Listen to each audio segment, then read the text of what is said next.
When Aaliyah walked onto the set of Romeo Must Die, she wasn't just stepping into her first major film role.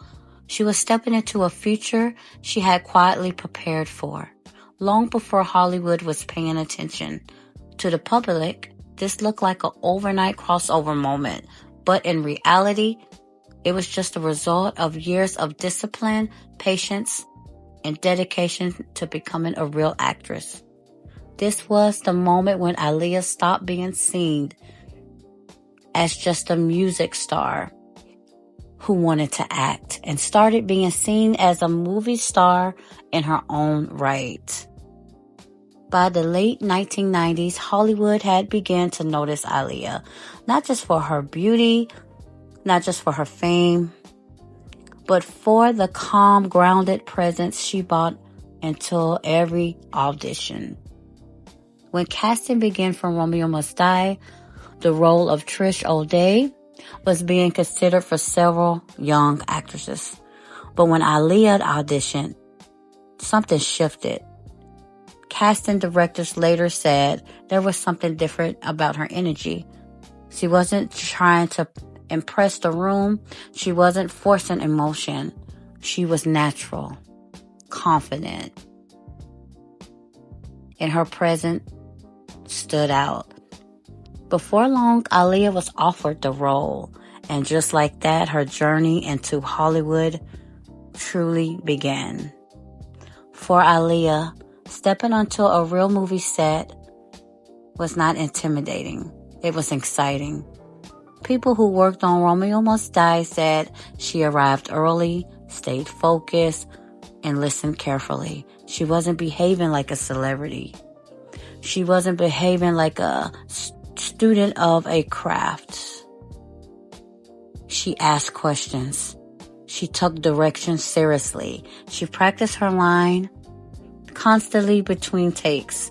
And even through this was her first major role, she carried herself like she belonged there.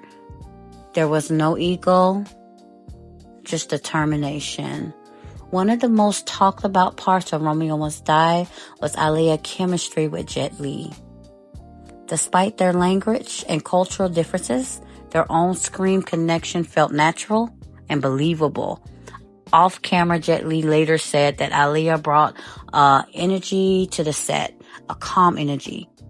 She was kind, respectful, easy to work with, and that translated into their performances. Even in scenes, they were meant to be quiet and suitable. Their presence together felt emotionally grounded. It wasn't forced romance. It was a genuinely connection. And the audience noticed. When Romeo Must Die was released in 2000, the reaction surprised a lot of people. The film performed well at the box office. But more importantly, people were taken by Aaliyah. Critics and audience alike said the same thing. She's not bad at all. And for the first time actress, that was huge. She wasn't being laughed off the screen. She wasn't being dismissed as a pop star experiment. She was being taken seriously.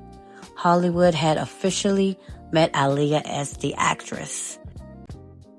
Romeo Must Die changed everything for Aaliyah. It opened doors, it created opportunities, and earned her respect. But instead of choosing the safest path, Aaliyah made a bold and unexpected decision. In part 3, we'll talk about why she chose Queen of the Damned, a darker, riskier role, and how the choice showed a completely different side of her as an actress.